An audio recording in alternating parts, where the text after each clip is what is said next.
3 triples, 1 game, let's go.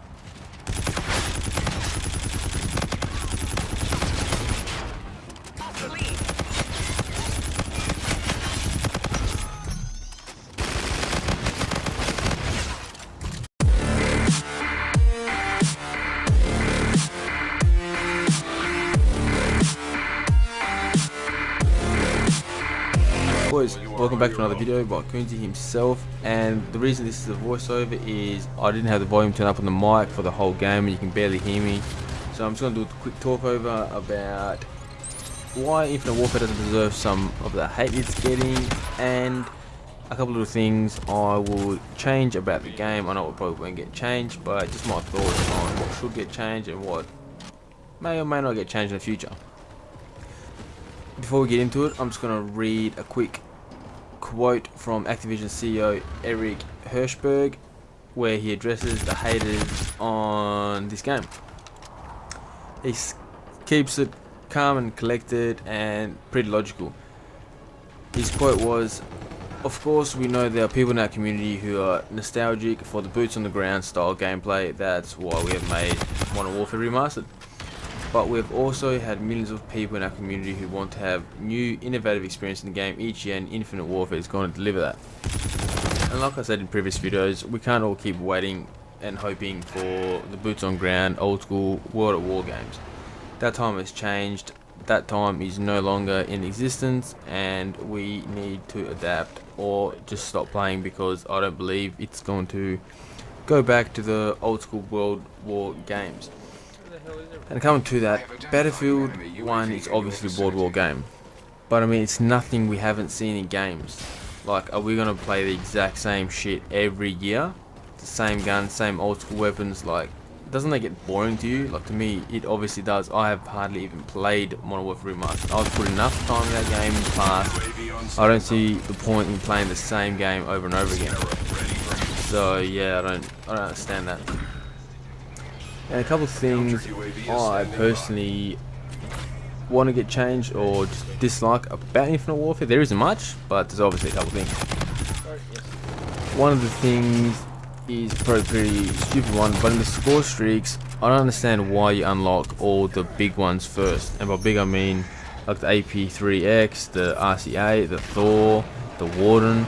I mean, why would you unlock those before you unlock the drone package or the Trinity rocket? I mean, there's more likely people to get those items than there would in the big items. I mean, to keep care package, you unlock at level 51. 51.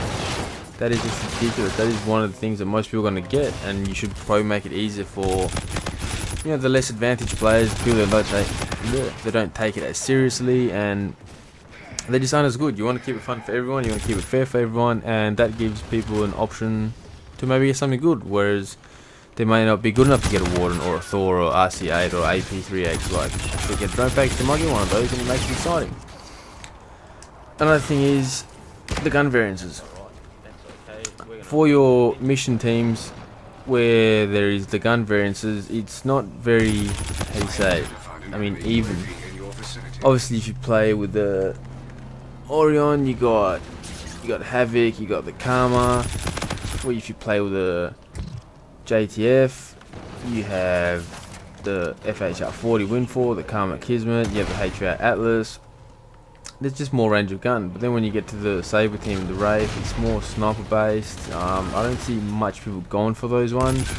They should have kept it much more even. I know it's trying to go as per the team's obviously tasks, and I don't know if you've ever played with Wraith, it's extremely hard to upgrade that team, whereas most challenges are either sniper based or flanking from behind or killing people in silence. Well, it's much harder, where if you go JTF, you can pretty much get to level 50 without even thinking about those tasks. The other thing is the packs. I mean, I know it's luck based, but most of the packs are absolute shithouse, and it doesn't make you want to obviously pack them. You'd rather just grind for the salvage points and just buy it yourself. But even that, I mean, to get an epic one is 4,000 salvage points. I mean, I'm always prestige 2 and I've only saved up 1,700. That's not saying I'm bad or anything. I have wasted some. I bought the Fallout, which was I think $2,000 for the MV4, but that's a ridiculous amount of points. But I guess it is worth the grind, and I do respect that. going more for the gun variances, the Ripper. I don't understand why it's a gun variance, but you can't get it in the game. I mean, you should be able to just get it as a submachine gun. There should just be variants to it. I understand why it's not just a gun in general. And speaking about guns, why is it always the standout weapons in Call of Duty? Like, there's always that one gun everyone uses. There's always that one gun that absolutely dominates. And for this game, I believe it's the NV4, maybe the ERAD, and maybe the Volk.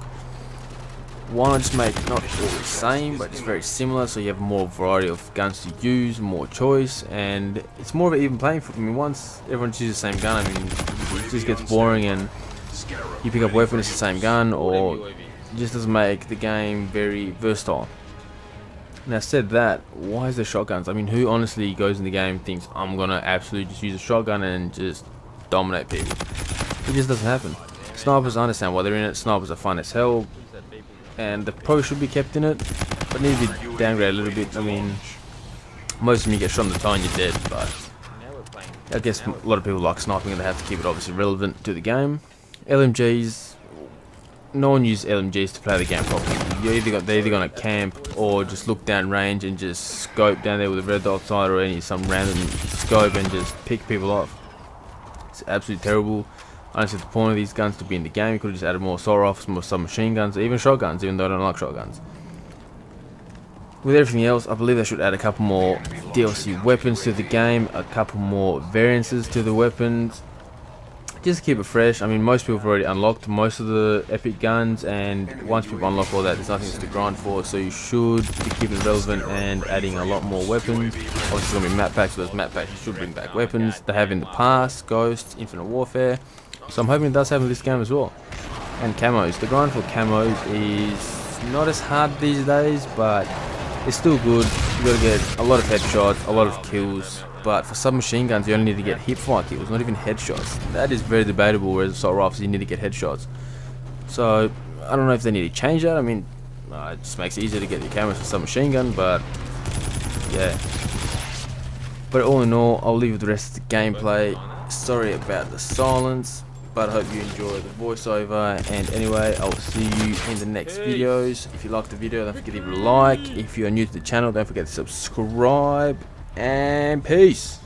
Finally, jeez. NV4, 4 there. I'm telling you, nah. There he is, the man, the myth, the legend, Koonzy. The strongest motherfucker. That'll be the end of this video, boys. If you enjoyed it, give it a like, give it a comment, let me know what you think, and subscribe if you're new, and